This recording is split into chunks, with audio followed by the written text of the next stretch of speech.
Bonjour et bienvenue. Ce mardi, dans notre rubrique Conso, on s'intéresse à ce scandale alimentaire.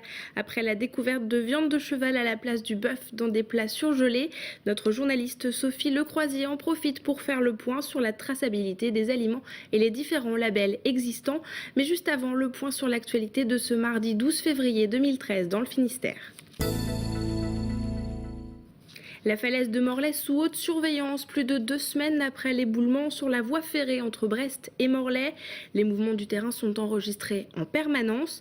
Des mesures nécessaires pour organiser les travaux prévus avant l'été. Frédéric Lorenzon a assisté à une visite de contrôle. Après les 2 éboulements des 25 et 26 janvier, les travaux se poursuivent près de la gare de Morlaix sur la falaise qui surplombe les voies. Ce géomètre enregistre 24 heures sur 24 les mouvements de la roche avec ce drôle d'appareil. Un théodolite relié par Wi-Fi au bureau d'études. Il y a 6 cibles tout autour du chantier. Les cibles de la falaise sont mesurées en automatique, 24 heures sur 24. Alors pour l'instant, non, ça n'a pas bougé. Tout le monde peut être tranquille. Tranquille, mais attentif. Les données sont transmises en temps réel à la SNCF qui surveille la stabilisation de la falaise. Actuellement, on est en train de nettoyer toute la tranchée pour éventuellement détecter d'autres avaries. Donc, pour l'instant, on n'a rien détecté de critique, je dirais, sur cette tranchée. Après nettoyage de la paroi, des tiges métalliques seront scellées sur plusieurs mètres dans la roche de la falaise pour créer des points d'ancrage. Dans tous les cas, les travaux vont durer au moins 4 mois. L'objectif, il est en effet toujours de pouvoir rétablir la circulation ferroviaire, de l'avoir en version normale, que ce soit pour les TGV, pour les TER, avant l'été, ce qui veut dire que les opérations doivent durer 4 mois, 5 mois, en espérant en effet que courant juin, on puisse ouvrir la voie Brest-Paris de sa façon habituelle. La Bretagne comporte de nombreux passages encaissés comme celui-ci. Il s'agit souvent de granit, mais ici à Morlaix, c'est de l'ardoise, beaucoup plus sensible à l'érosion naturelle. Plus de 500 enseignants ce mardi à Quimper, à l'appel des syndicats. Les instituteurs du département s'étaient rassemblés pour exprimer leur mécontentement face à la réforme des rythmes scolaires. Ils dénoncent un manque de concertation et demandent à ce que la semaine à 4 jours et demi ne soit appliquée qu'à partir de 2014. À ce propos, c'est d'ailleurs la date qu'a choisie la ville de Morlaix pour appliquer la réforme. La municipalité veut prendre son temps pour mettre en place ces nouveaux rythmes. Reportage sur place. Morlaix, 6 écoles publiques, 4 écoles privées sous contrat, environ 1600 élèves. Un petit monde qui va devoir travailler une demi-journée de plus par semaine. Les écoliers devront aussi bénéficier chaque jour d'activités pédagogiques. Mais les écoles et la mairie s'accordent à dire que ce ne sera pas avant 2014. Nous n'irons pas à marche forcée pour arriver à quelque chose de boiteux à la rentrée 2013.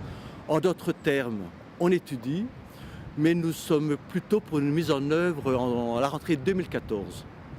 On ne sait pas exactement quand ces temps éducatifs vont être placés dans la semaine, où ça va se passer, qui va mener ces activités. C'est pour cette raison d'ailleurs qu'on souhaite attendre la rentrée 2014. Pourtant, la commune ne part pas de rien. Depuis 2001, Morlaix a lancé le PEL, un projet éducatif local.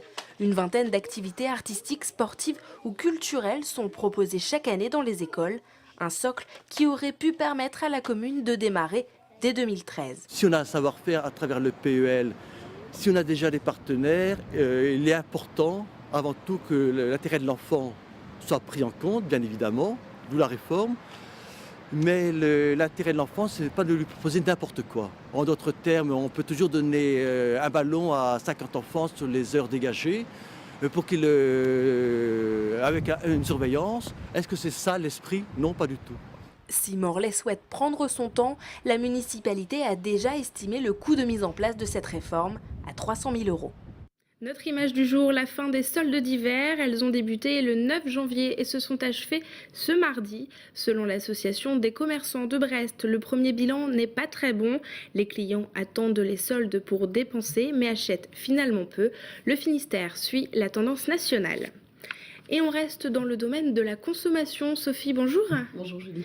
Alors pour rappel, on a trouvé en Angleterre de la viande de cheval dans des lasagnes surgelées, supposées être au bœuf. Suite à cette découverte, toutes les enseignes françaises ont retiré de la vente les produits incriminés. Tout cela pose la question de la traçabilité des aliments et justement, quels sont ces principes? Alors pour commencer, effectivement, en France et d'ailleurs également en Finistère, tous les produits incriminés ont été retirés de la vente. À ce sujet, j'ai voulu contacter certaines grandes anciennes. Personne n'a voulu parler et s'exprimer sur ce sujet. Donc effectivement, la traçabilité, que ce soit pour le surgelé ou le frais, les viandes comme les poissons font toujours l'objet d'une authentification. Les animaux sont suivis de leur naissance jusqu'à leur conditionnement. Et par exemple, pour que ce soit bien fait pour les viandes, on va commencer par ça. Ça commence d'abord chez l'éleveur. Il authentifie son animal avec une boucle ou un tatouage.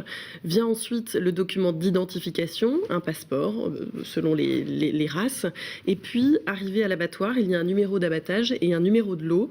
Et enfin, le consommateur peut retrouver toutes ces informations sur l'étiquette de la viande, donc directement quand ils achètent le produit. C'est une sorte de carte d'identité pour animaux, en fin de compte. Tout ça se passe de cette manière en France. Reste à savoir comment ça pourra être harmonisé au niveau européen. Évidemment, plus on multiplie les intermédiaires, plus il peut y avoir des risques de s'y perdre et donc que la traçabilité soit plus forcément très bonne. Pourtant, il y a beaucoup de contrôles des services vétérinaires. Donc, voilà. Beaucoup de contrôles, concrètement, comment ça se passe? Alors je vous propose d'écouter André Sergent, qui est vice-président de la Chambre d'agriculture, au micro de Pierre-François Vatras. Ce qu'il faut savoir, c'est que les produits agricoles de notre département sont très contrôlés et très suivis au niveau sanitaire. Et c'est très bien comme ça. Par contre, nous, en tant qu'éleveurs, c'est vrai que ça nous choque de voir après ce qui se passe plus loin.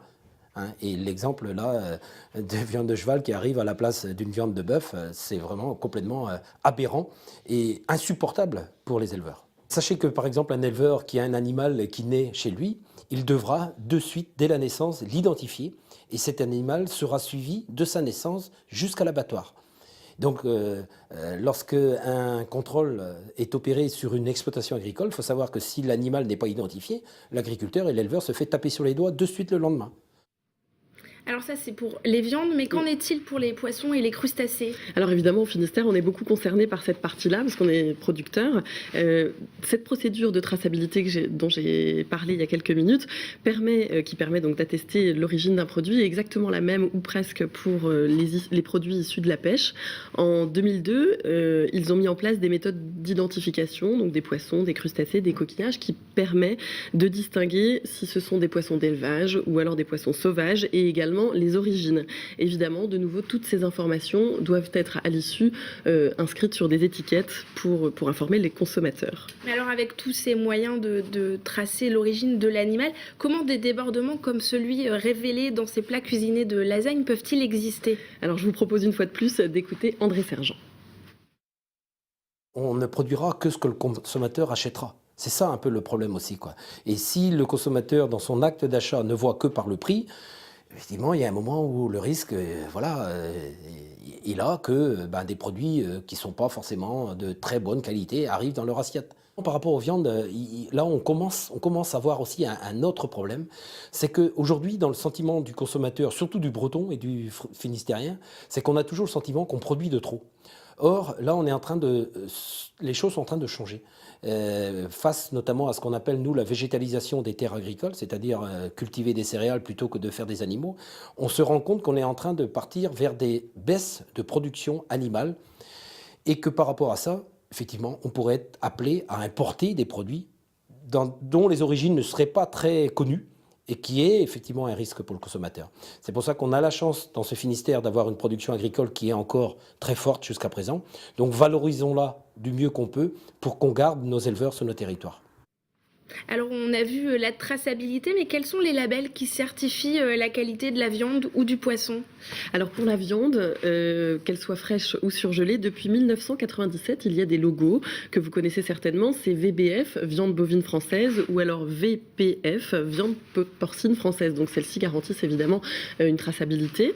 Et puis il existe également le label rouge qui garantit aussi des conditions d'élevage optimum de qualité. Là, ça peut se retrouver aussi bien sur la viande viande, la volaille ou justement les produits issus de la pêche. Pour les plats cuisinés, par contre, il n'y a pas de label certifiant la qualité aux consommateurs des produits. Et puis enfin, pour finir, un dernier label qui est celui-ci très spécifique à notre région, c'est produit en Bretagne. Alors celui-ci est clair, ça nous prouve la qualité et puis également l'origine bretonne des produits. Merci Sophie pour cet éclairage. Vous revenez la semaine prochaine. Quant à nous, on se retrouve demain. Bonne soirée sur TBO.